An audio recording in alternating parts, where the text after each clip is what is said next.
Bien, bueno, gracias. Gracias al Señor, estamos acá nuevamente para seguir compartiendo la palabra de nuestro Dios. Es una bendición estar todos juntos. Qué bueno que la iglesia dice, qué bueno que las puertas del Hades, es decir, las puertas del infierno no pueden prevalecer sobre la iglesia. Y bueno, no, esto por supuesto tiene que ver con el mensaje, porque es palabra de Dios, pero no tiene que ver exactamente con el mensaje, pero me vino a la mente ahora no decirlo y creo que es bueno. ¿Qué significa esto? Durante mucho tiempo yo había escuchado este pasaje tratarse de esta manera. Es como que las puertas del Hades no pueden aplastar la iglesia, pero ese no es el significado correcto de ese pasaje.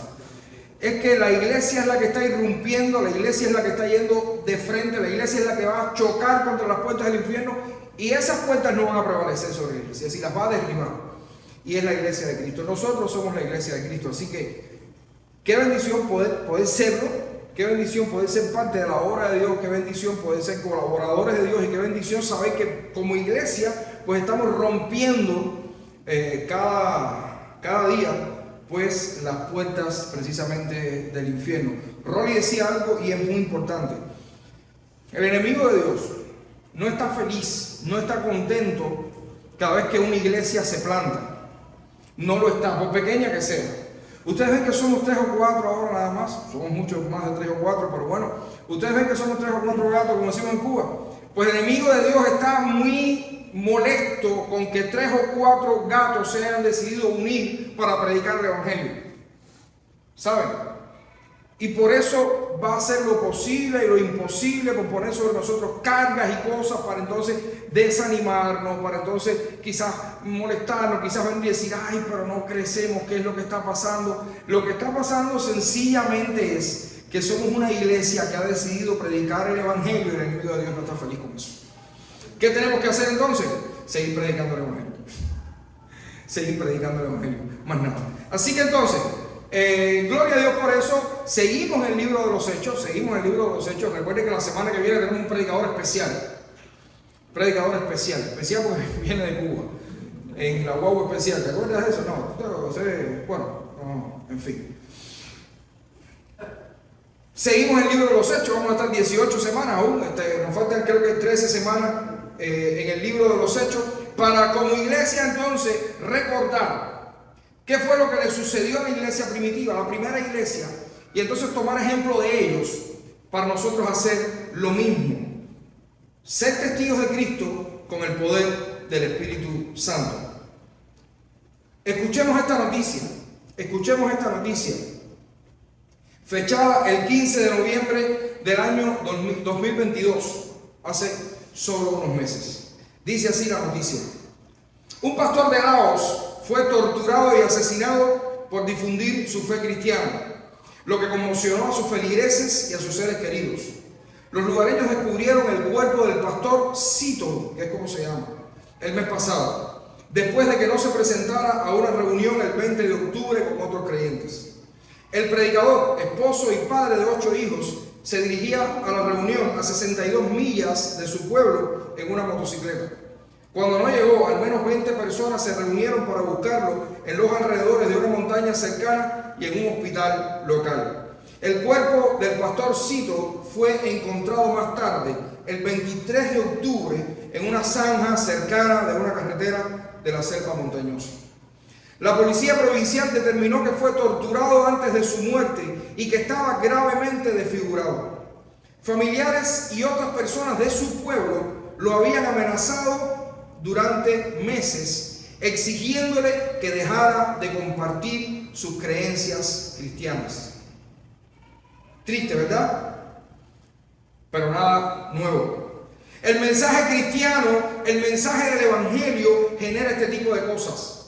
La historia del cristianismo está llena de hombres y mujeres que han sido mártires por compartir su fe.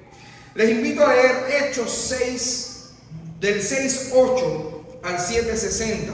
Hechos del 6:8 al 7:60. Es un pasaje largo, pero vamos a estar leyendo, nos vamos a deleitar en él. Hechos 6, del versículo 8 al versículo 60 del capítulo 7. Para conocer en este caso la historia de Esteban, uno que también murió por predicar a Cristo. Hechos 6, 8 al 7, 60. Y dice así la palabra del Señor. Y Esteban, lleno de gracia y de poder, hacía grandes prodigios y señales entre el pueblo. Entonces se levantaron unos de la sinagoga llamada de los libertos y de los de Cirene, de Alejandría, de Sicilia y de Asia, disputando con Esteban. Pero no podían resistir a la sabiduría y al espíritu con que hablaba. Entonces sobornaron a unos para que dijese que le habían oído hablar palabras blasfemas contra Moisés y contra Dios. Y soliviantaron al pueblo, a los ancianos y a los escribas, y arremetiendo le arrebataron y lo trajeron al concilio. Y pusieron testigos falsos que decían: este hombre no cesa de hablar palabras blasfemas contra este lugar santo y contra la ley. Pues le hemos oído decir que este Jesús de Nazaret destruirá este lugar y cambiaría las costumbres que nos dio Moisés. Entonces todos los que estaban sentados en el concilio, al fijar los ojos en él, vieron su rostro como el rostro de un ángel. El sumo sacerdote dijo entonces: ¿es esto así? Y él dijo: varones hermanos y padres, oíd. El Dios de la gloria apareció a nuestro padre Abraham, estando en Mesopotamia, antes que morase en Harán. Y le dijo: sal de tu tierra y de tu parentela y ven a la tierra que yo te mostraré. Entonces salió de la tierra de los caldeos y habitó en Harán. Y de allí, muerto su padre, Dios le trasladó a esta tierra en la cual vosotros habitáis ahora. Y no le dio herencia en ella, ni aún para asentar un pie, pero le prometió que se la daría en posesión y a su descendencia después de él, cuando él aún no tenía hijo. Y le dijo Dios así: que su descendencia sería extranjera en tierra ajena, y que los reduciría a servidumbre y los maltratarían por 400 años.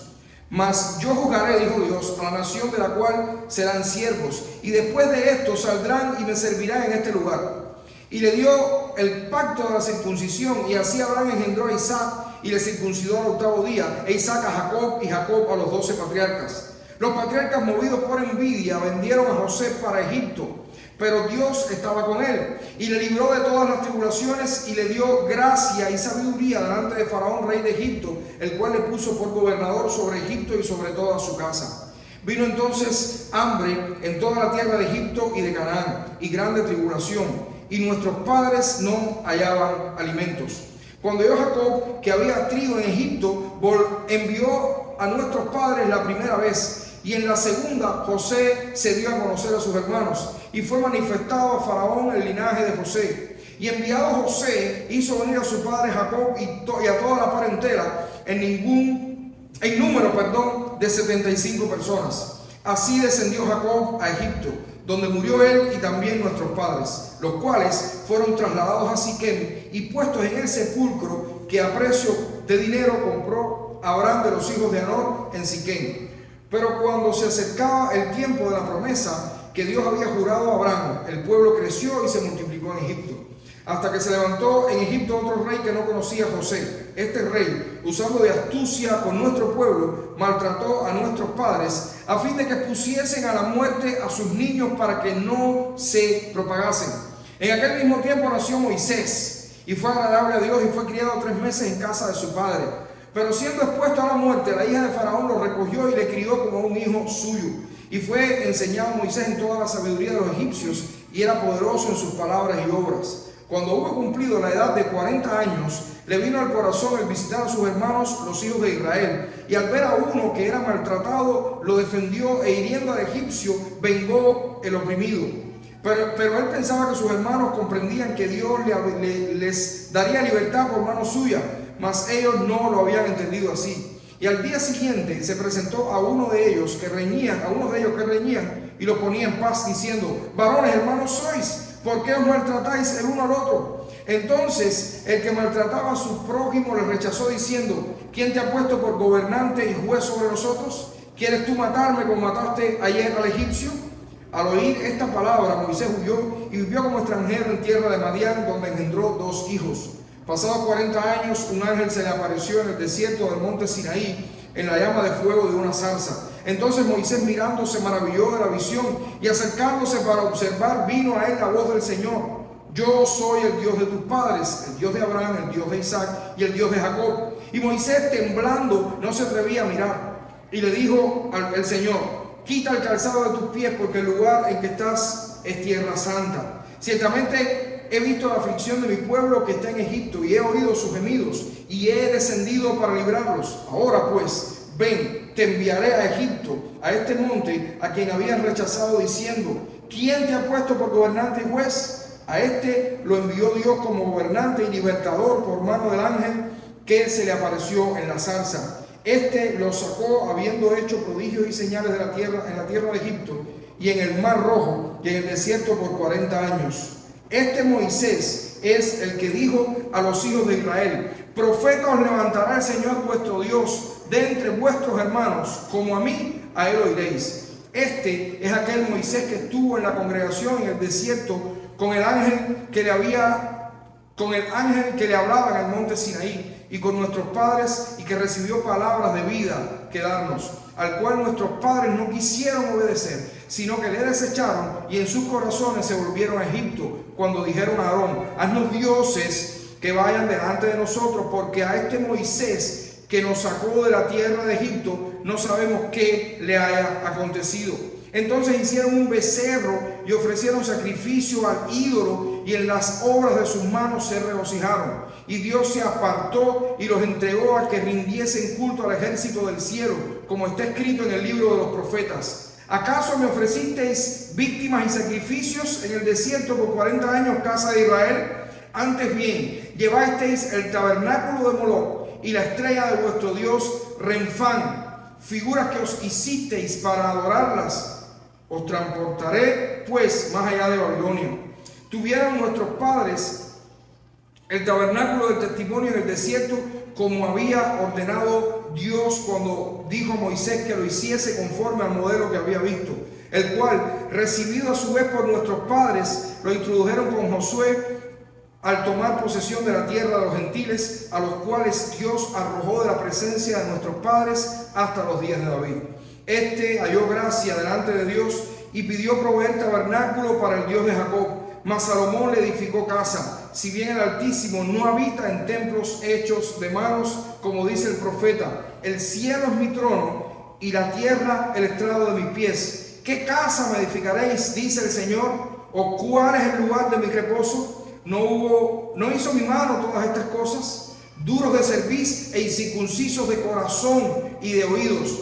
Vosotros resistís siempre al Espíritu Santo, como vuestros padres, así también vosotros. ¿A cuál de los profetas no persiguieron vuestros padres y mataron a los que anunciaron de antemano la venida del justo, de quien vosotros ahora habéis sido entregadores y matadores? Vosotros que recibisteis la ley por disposición de ángeles y no lo guardasteis. Oyendo estas cosas, se enfurecían en sus corazones y crujían los dientes contra él. Pero Esteban, lleno del Espíritu Santo, puestos los ojos en el cielo, vio la gloria de Dios y a Jesús que estaba a la diestra de Dios, y dijo: he aquí, veo los cielos abiertos y al Hijo del Hombre que está a la diestra de Dios. Entonces ellos, dando grandes voces, se taparon los oídos y arremetieron a una contra él, y echándole fuera de la ciudad, le apedrearon, y los testigos pusieron sus ropas a los pies de un joven que se llamaba Saulo, y apedreaban a Esteban mientras él invocaba y decía: Señor Jesús, recibe mi espíritu.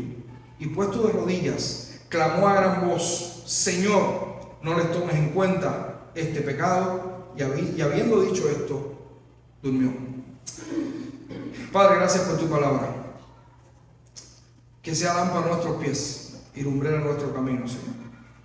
Escóndenos detrás de tu cruz, y que sea tu palabra y solo tu palabra la que sea vista, Señor, y escuchada por nosotros. Que seamos persuadidos por ella. En el nombre de Jesús. Amén. Una historia increíble. Una historia tremenda. Una historia de horror y misterio, pero a la vez una historia de bendición, la que tenemos delante. Una historia que nos está mostrando una idea fundamental y nos está persuadiendo a que nosotros sigamos siendo testigos de Cristo, aún reconociendo que esto nos puede llevar a la muerte. Y es lo que nos quiere persuadir este pasaje acá con la historia de Esteban. Seamos testigos de Cristo, aún reconociendo que esto nos puede llevar a la muerte. Saben, Esteban era un hombre de buen testimonio, lleno del Espíritu Santo, lleno de fe. No sabemos mucho más de Esteban. No sabemos si era casado, no sabemos si tenía hijos, no sabemos quiénes eran los padres, quiénes eran los abuelos. No conocemos nada de eso de Esteban. Nada. Sin embargo, Lucas lo usa para que entendamos y aprendamos los retos de ser un testigo de Cristo. Porque saben, no son pocos los desafíos que todos nosotros tenemos y los que seguiremos teniendo si queremos ser fieles al mandato de nuestro Dios de llevar el Evangelio a nuestra Jerusalén, a nuestra Samaria y hasta lo último de la tierra. Lucas quiere que entendamos esto, que la oposición va en aumento. Lucas quiere que entendamos esto en el libro de los Hechos. ¿Qué sucedió al principio? ¿Recuerdan? Después que vino el Espíritu Santo, después que Pedro dio su primer discurso, ¿qué pasó? Rápido los sacerdotes y todos los escribas, fariseos y todos los líderes de Israel lo llamaron y dijeron: espera un momento, no puede seguir predicando estas cosas. ¿Qué pasó después? Siguieron predicando, entonces los apresaron. Y antes de soltarlo, porque lo tuvieron que soltar finalmente, entonces ¿qué le hicieron? Dice que los azotaron. Sin embargo, los discípulos dicen que se sintieron dignos de haber sido azotados y oprimidos por la causa de Cristo y siguieron predicando el Evangelio. Hasta ahora, Dios había intervenido para que los apóstoles continuaran predicando el Evangelio. ¿Recuerdan la manera en la que Dios había intervenido? ¿Cómo intervino Dios? Pasaje anterior que vimos. ¿Recuerdan? Un milagro. Un ángel llegó y lo sacó de la cárcel sin que nadie se diera cuenta. ¿Ok? Dios ha intervenido hasta ahora. Sin embargo, en este pasaje, Dios no quiere intervenir. Dios no decide intervenir para librar a Esteban de la muerte. Y lo más curioso es que cuando vamos leyendo este relato, es como si el propio Esteban supiera que ese sería el último día para él. No sé si ustedes se dieron cuenta. A través de todo este discurso que Esteban da, que fue larguísimo, es como si Esteban estuviera convencido de que ese iba a ser su último día en esta tierra. Amados hermanos, no siempre gozaremos de esta libertad que tenemos para predicar el Evangelio. Recuerda, la semana pasada decíamos de qué manera vamos a usar esta libertad que tenemos. Y habíamos llegado a la conclusión de que esta libertad que tenemos la tenemos que usar para predicar el Evangelio. Sin embargo, no siempre vamos a gozar de esta libertad que tenemos. No siempre habrá una intervención divina que nos librará de nuestros enemigos. Recordemos que esta obra es la obra del Señor y Él nos va usando conforme a sus propósitos. ¿Estamos conscientes de eso? Estamos conscientes que en ocasiones el Señor nos va a librar, en ocasiones el Señor no nos va a librar, porque nos va a usar conforme a su propósito. No siempre va a venir un ángel a sacarnos de la cárcel. No siempre. ¿Qué pasó después de la muerte de Esteban? ¿Qué pasó después de la muerte de Esteban? Lo estaremos viendo a profundidad la semana que viene. Pero ¿saben qué? Después de la muerte de Esteban se desató una gran persecución. ¡Wow! Malo, ¿verdad? Malo, terrible para el cristianismo. Imagínense ustedes. ¿Saben qué?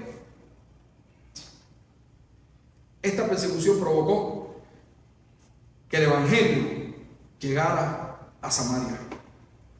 Esta persecución por la muerte de Esteban provocó que el Evangelio llegara a Samaria. ¿Recuerdan el texto que veíamos el primer día de esta serie, que era como un resumen del libro de los Hechos? ¿Recuerdan Hechos 1:8? ¿Qué dice? Pero recibiréis poder cuando haya venido sobre vosotros el Espíritu Santo, y me seréis testigos, ¿dónde? En Jerusalén, en toda Judea, en Samaria y hasta lo último de la tierra. Dios haciendo su obra.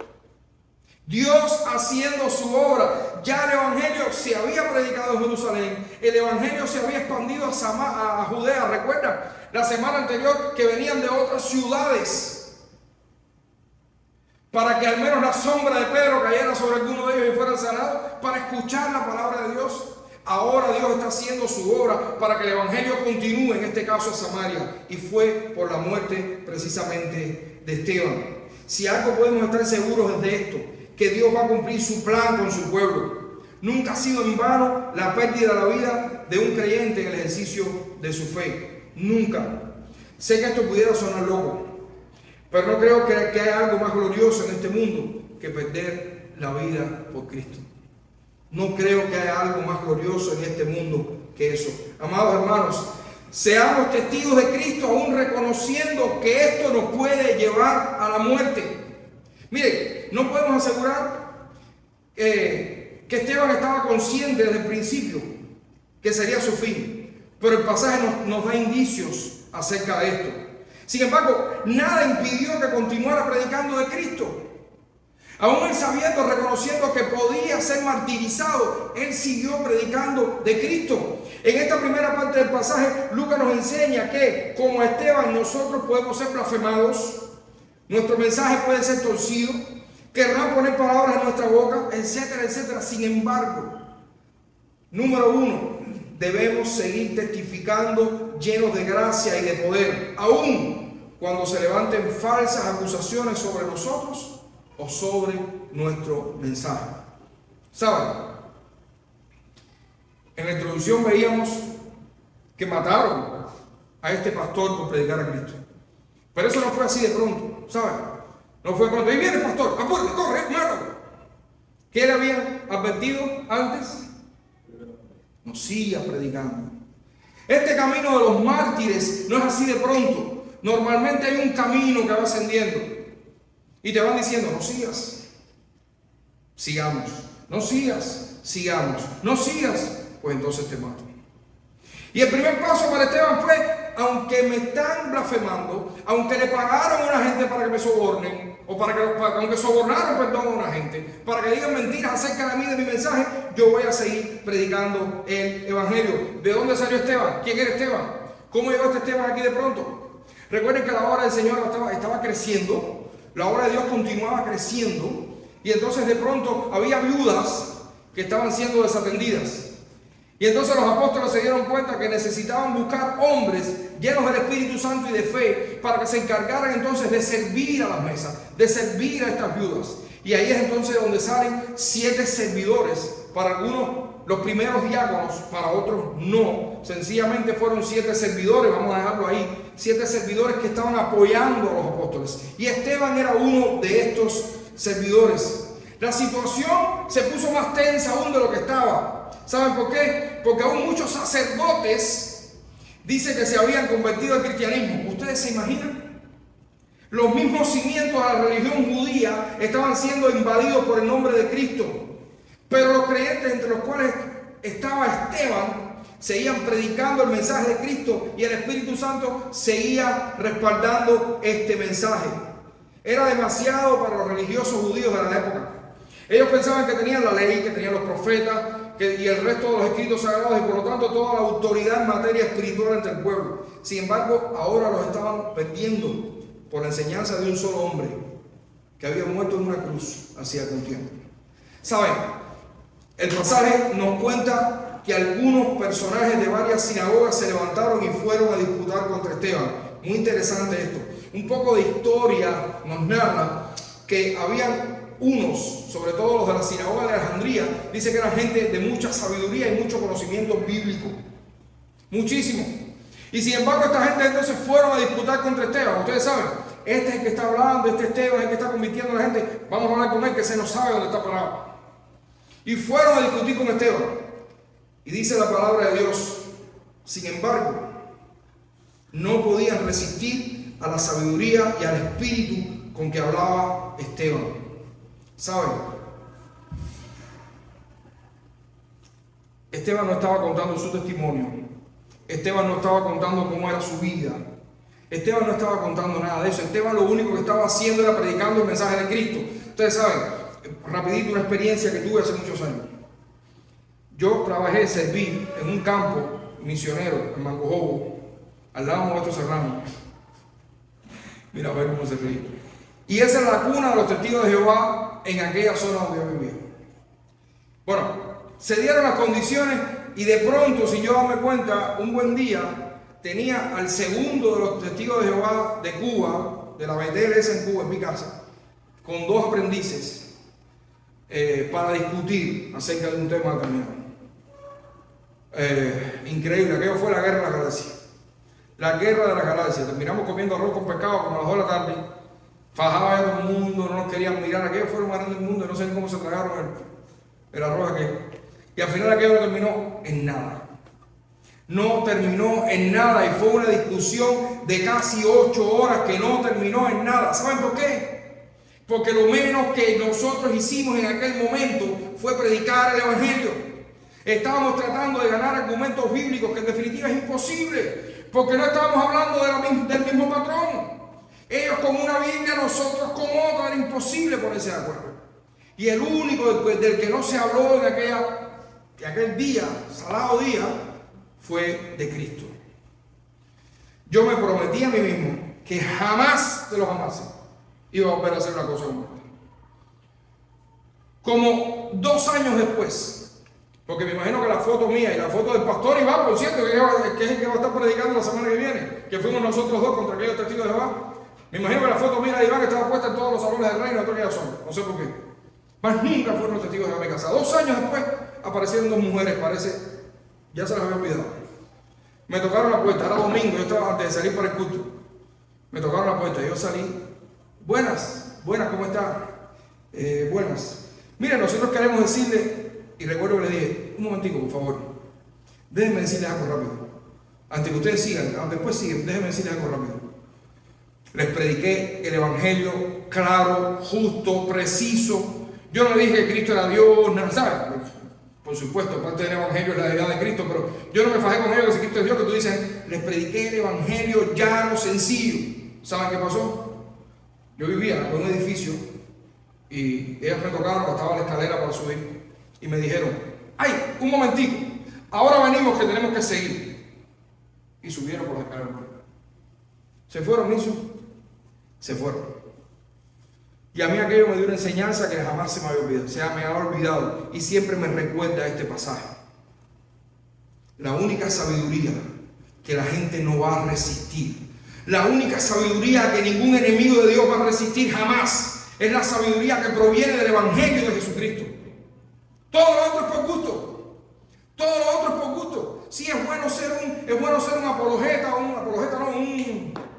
Sí, apologeta, exactamente, apologeta. Me confundí con los últimos tiempos. Es bueno ser un apologeta y conocer cuántos debates usted no ha visto entre un ateo y un cristiano y se meten en un programa de 2 horas hablando y discutiendo que si el universo, que si no, que si la creación. Todo eso es bueno, pero te puedes encontrar cualquiera que sepa más que tú de eso. Hay una película que todos vimos y nos realizamos y todo. Dios no está muerto. Muy lindo todo, qué bueno. Pero ¿saben qué? Con la apologética, si acaso podrá llegar a que la gente entienda que hay un Dios creador. Pero con la apologética solamente, usted no va a llevar a la persona a que considere su salvación y su estado pecador ante Dios. Por eso la única sabiduría que la gente no va a poder resistir nunca es la sabiduría precisamente que proviene del Evangelio de Jesucristo. Jesús es el Mesías, amados. Jesús es el Mesías. Este mensaje ha quedado claro en estos primeros capítulos del libro de los Hechos. Los apóstoles nos han estado diciendo hasta ahora, Jesús es el Mesías, el enviado de Dios para ser el Salvador, rechazado, entregado y muerto. Pero Dios lo levantó de la tumba para sentarlo a su derecha, para que los que se arrepienten y crean sean salvos. No hay otro mensaje. Este es el mensaje lleno de sabiduría, este es el mensaje del Evangelio. Todos los seres humanos somos pecadores, desobedientes a Dios, adúlteros, mentirosos, asesinos, lujuriosos, blasfemos, borrachos, traicioneros, envidiosos, soberbios, arrogantes, etcétera, etcétera, etcétera, etcétera. Todos. Nosotros también matamos a Cristo, porque por nuestra culpa y pecado Dios lo envió para rescatarnos y ser parte, y una parte fundamental de este rescate fue su muerte en la cruz. Porque en esa cruz hace 2000 años el Señor Jesucristo cargó sobre sí el pecado de todo su pueblo para que Dios derramara toda su furia sobre él y pagara por nosotros con su muerte. Una muerte que fue derrotada 3 días después, cuando nuestro Señor se levantó victorioso de la tumba para ascender posteriormente al Padre. Creemos en este mensaje. Creemos nosotros en este mensaje. Si crees en este mensaje vas a ser salvo.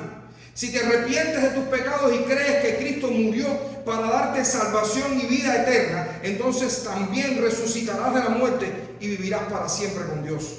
Este es el mensaje que no pudieron resistir los de la sinagoga. Demasiada sabiduría y espíritu para ellos. Por eso usaron el único truco que tenían para acabar con Esteban. Dice, entonces sobornaron a unos para que dijese que le habían oído hablar palabras blasfemas contra Moisés y contra Dios. Amados hermanos, aquí hay dos cosas muy interesantes. Primero, el hecho como tal, el soborno. Y la otra, el contenido de la mentira que usaron los sobornados para acusar a Esteban. ¿Estamos nosotros preparados para esto? Miren, nosotros estaremos predicando el Evangelio. Saben, escuche bien, esto es una realidad. Esto está aquí ya, esto está viniendo. Está viniendo y va a llegar, ha llegado ya.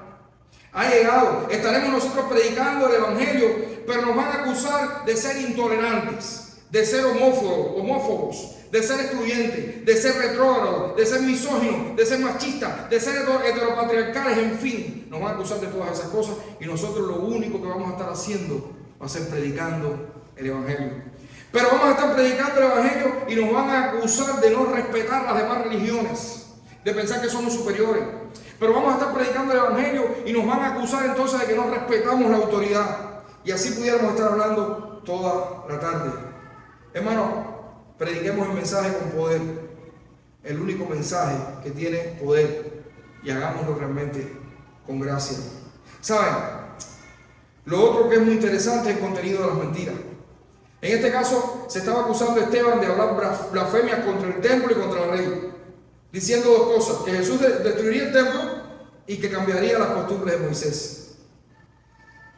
¿Saben? Serias acusaciones, muy serias acusaciones, estando frente a un concilio israelita. Sin embargo, Lucas nos cuenta que todos veían en este caso el rostro de Esteban como el rostro de un ángel. ¿Saben? Nunca les llamó la atención este detalle.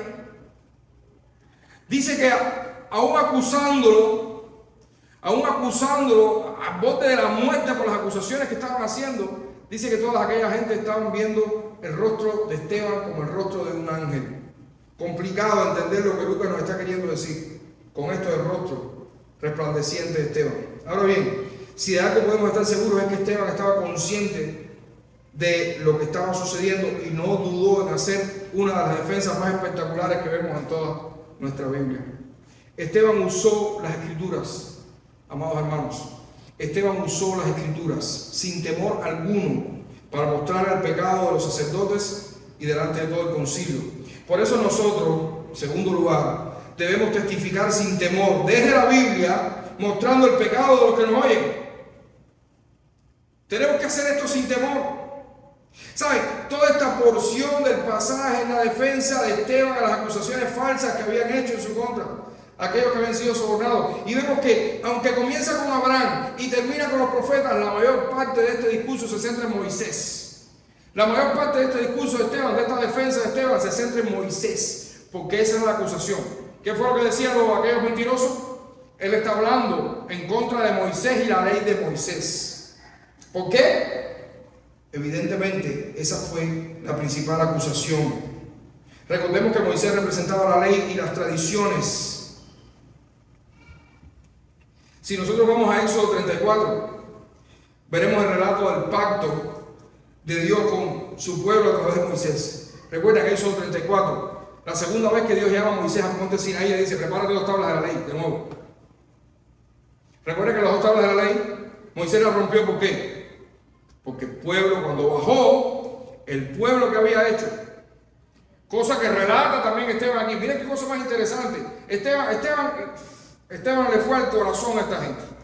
Moisés subió al monte Sinaí, bajó con las tablas de la ley y sin embargo las tuvo que romper. Porque el pueblo estaba adorando falsos dioses. ¿Cómo bajó Moisés esa segunda vez del monte? Dice que con el rostro resplandeciente. El rostro resplandeciente. ¿Ok?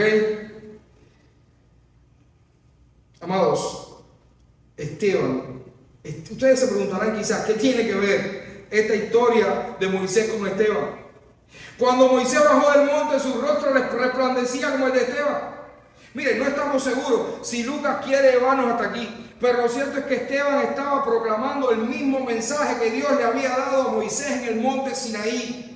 Y es el mismo mensaje que se nos ha entregado a nosotros hoy. El mismo mensaje. Porque el Evangelio, como dice el propio Señor, se resume en la ley completamente. El Evangelio precisamente es esto: amarás a Dios con todo tu corazón y amarás al prójimo como a ti mismo. El Evangelio se resume en la palabra amor, porque por amor fue que Cristo fue a la cruz a entregar su vida para que nosotros hoy, sus amados, podamos ser salvos. Esteban estaba llevando a los líderes religiosos del concilio a que entendieran que su mensaje era el mismo mensaje que Moisés. El mensaje que Dios le dio a Abraham prometiendo de descendencia y una tierra en la que habitarían. El mensaje de protección para esa descendencia. El mensaje de juicio a Egipto por haber esclavizado a su pueblo. El mensaje de redención y liberación de la esclavitud de su pueblo. El mensaje de Moisés como el libertador que los guiaría a la salvación. El propio mensaje de Moisés diciendo que Dios levantaría a otro profeta a quien ellos deberían oír. Este mensaje, claro, fue desechado desde siempre por Israel. Desde el desierto desobedecieron y lo desecharon queriendo volver en sus corazones a Egipto, haciéndose un ídolo y adorándolo, olvidándose del Dios que los sacó de la esclavitud. Este mensaje fue el mismo que dieron todos los profetas, a los cuales mataron ellos mismos y sus padres. Nunca el mensaje de la llegada del justo fue bien recibido. Nunca el mensaje de Cristo será bien recibido. Esteban fue muy claro con el concilio. Les dijo: ustedes como sus padres siempre han resistido al Espíritu Santo, siempre han sido un pueblo de dura cerviz. Ustedes recibieron la ley por disposición de ángeles y nunca la han guardado. Imagino las caras de todo el concilio, porque a Esteban no se le escapó ni siquiera el detalle del templo. ¿Saben que también lo habían acusado? Este dice que ese Jesús destruirá el templo y en 3 días lo levantará. Y dice, Esteban dijo en su discurso: Dios dijo, ¿quién le dijo a ustedes que yo necesito casa para habitar? Jehová dijo así: el cielo es mi trono y la tierra el estrado de mis pies. ¿Dónde está la casa que me habréis de edificar y dónde el lugar de mi reposo? Mi mano hizo todas estas cosas.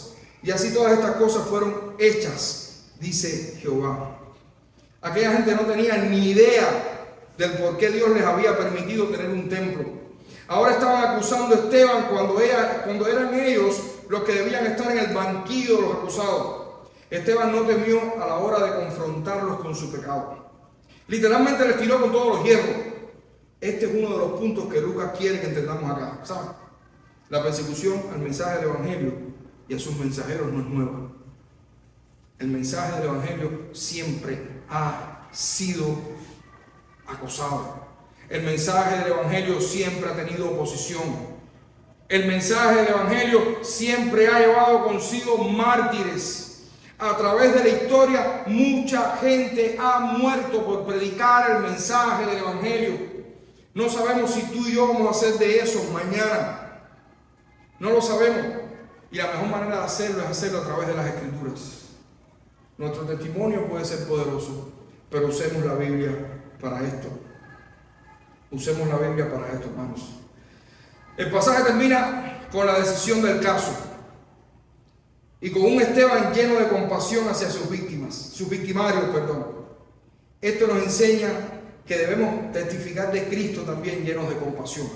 Aunque estemos en el banquillo de los acusados, tenemos que seguir predicando a Cristo con compasión. Debemos testificar del Cristo resucitado, llenos de compasión por nuestros opresores.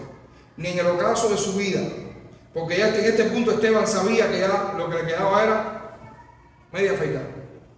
Esteban estaba claro de eso. Y ni en el ocaso de su vida Esteban dejó de anunciar a Cristo. Y ahora lo hace de una manera sorprendente. Dice el versículo 55 y 56. Pero Esteban, lleno del Espíritu Santo, puestos los ojos en el cielo, vio la gloria de Dios y a Jesús que estaba a la diestra de Dios y dijo: he aquí, veo los cielos abiertos y al Hijo del Hombre que está a la diestra de Dios. Lucas aprovecha cada milímetro de su escrito para recordarnos la importancia de anunciar al Cristo resucitado. De nuevo retumbó esta idea en los oídos de los líderes religiosos que eran parte del concilio que acusaban a Esteban.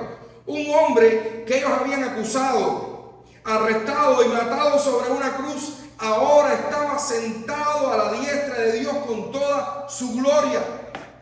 Claramente Lucas nos está remarcando al Cristo resucitado, al Cristo que se levantó de los muertos y ahora estaba al lado de Dios con toda su gloria. Esta es la guinda del pastel de la defensa de Esteban. ¿Saben lo que significa la guinda del pastel? Sí, la última gota, que colmó la copa en la defensa de Esteban. Todo el concilio dice que empezó a gritar y a taparse los oídos como unos locos. Sacaron a Esteban de la ciudad y lo lapidaron. ¿Sabe qué significa lapidar? ¿Cómo? Apedrearlo. Lo mataron a piedras. Yo nunca he visto a una gente, ni quisiera verlo, un video. Bueno, no. No sé si habrá alguno en YouTube, porque está el loco que fueron algún video por ahí, pero a veces es terrible. Poner a una persona ahí enfrente, un círculo, y caerle a piedra hasta dejarlo muerto. ¿Ustedes se imaginan cuántas piedras quedaron la gente para matarlo? Bueno, David necesitó una sola, pero parece que le dio un momento justo, ¿sabes? Era lo que quería Dios, pero me imagino que, en fin.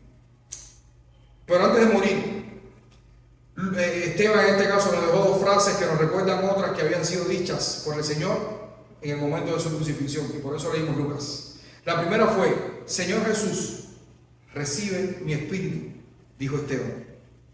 De nuevo, la exaltación de Cristo, porque esta pequeña frase lo que hace es resaltar a Cristo nuevamente, al Cristo resucitado y al Cristo ascendido.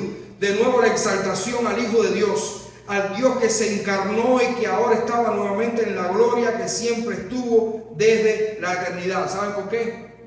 ¿Qué fue lo que dijo Jesús cuando estaba en la cruz? Padre, en tus manos encomiendo mi espíritu. ¿Y a quién le habla Esteban ahora?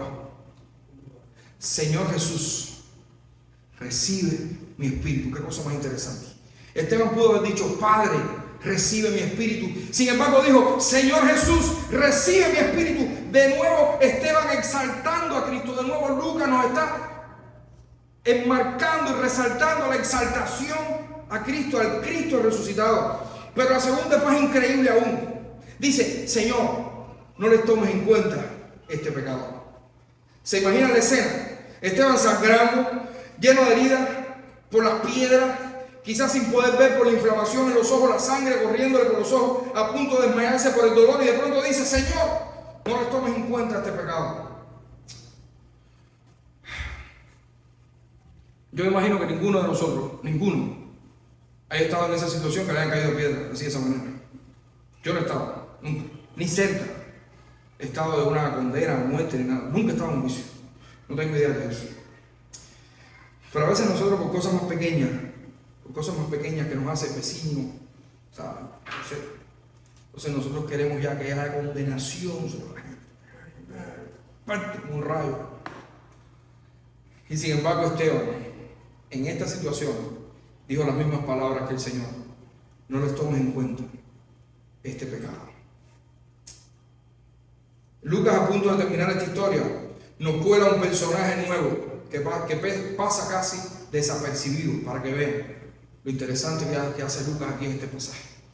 ¿Qué personaje de pronto se nos cuela aquí? Saulo de Tarso. Saulo de Tarso estaba gozando con la muerte de Esteban. Tanto que estaba diciendo: la ropa de ustedes, lo que ustedes quieren guardar, pónganmelo aquí que yo se lo cuido. ¿Saben? Eso es lo que estaba haciendo Pablo. Ustedes quieren meterle, métanle. Te pesa la mochila, pónmela aquí. Yo te la cuido. Para que tú acabes con este hombre.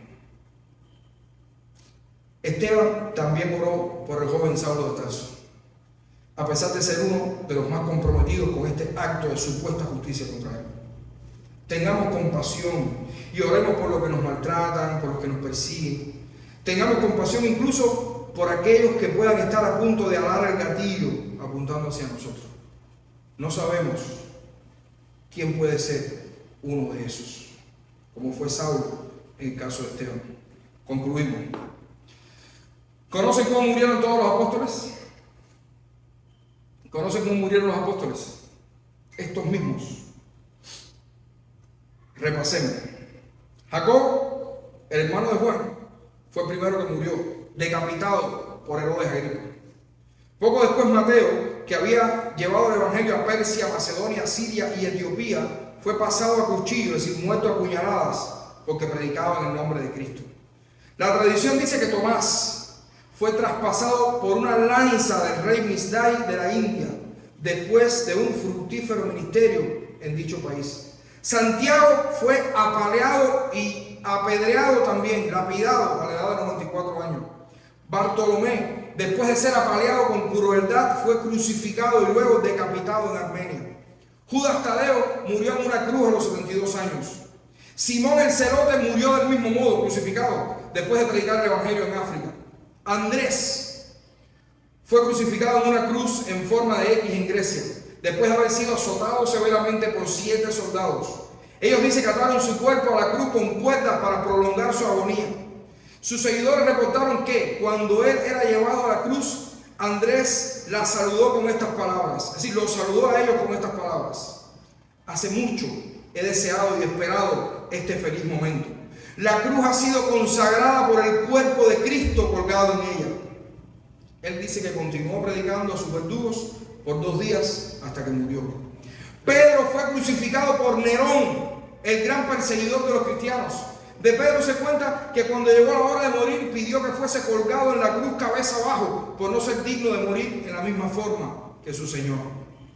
Matías, el apóstol elegido para reemplazar a Judas Iscariote, el traidor, fue apedreado y luego decapitado. Pablo fue torturado y después decapitado por el emperador Nerón. Un historiador cuenta que cuando Jacobo se le conducía a la muerte, el hombre que lo había acusado primeramente resultó tan impresionado que por su extraordinario coraje, que cayó a sus pies pidiendo perdón y luego confesó públicamente su fe en Cristo e insistió en ser decapitado junto con el apóstol. ¿Saben? Excepto la muerte de Jacobo, que se narra en este mismo libro de Hechos, en el capítulo 12, los versículos 1 y 2, las demás son conocidas por la tradición de la iglesia. No podemos asegurar esta realidad, pero lo que sí podemos asegurar es que todos estuvieron dispuestos a morir por su fe, en el ejercicio de la proclamación del evangelio, con el Cristo resucitado como centro de su mensaje. ¿Estamos nosotros dispuestos a lo mismo? Recordemos que aunque estemos ante esta posibilidad, la posibilidad de morir por el evangelio, de morir por Cristo, debemos seguir testificando de nuestro Señor, aunque mientan y nos calumnien. Debemos seguir testificando desde las Escrituras sin temor a mostrar el pecado de los que nos escuchan. Y debemos seguir testificando del Cristo resucitado y glorificado con plena compasión hacia aquellos que nos están enjuiciando. Seamos testigos de Cristo, aún reconociendo que esto nos puede llevar a la muerte. Vamos a orar. Padre, gracias. Gracias por tu palabra, Señor. Gracias porque nos muestra hasta dónde, Señor, puede llegar la crueldad, pero sobre todo hasta dónde podemos nosotros llegar por ser testigos de Cristo. Ayúdanos y danos valor, lo mismo que pedían los apóstoles. Danos valor para seguir predicando el evangelio, aún sabiendo que esto nos puede llevar a la muerte. Quizás nosotros vivimos en un país en el que vemos esto muy poco probable, pero hay hombres y mujeres en este mundo que hoy, ahora mismo, puede ser que estén muriendo por causa tuya, Señor. Por eso nosotros debemos estar preparados para esto, sabiendo que puede suceder, nos puede suceder. Es tu voluntad, Señor, es tu obra y tú la llevas adelante como tú estimes conveniente. Tú eres soberano, nosotros somos tus hijos. Aquí estamos, Señor. Haz con nosotros lo que bien te parezca hacer. Danos valor de nuevo para seguir predicando tu palabra. En el nombre de Jesús.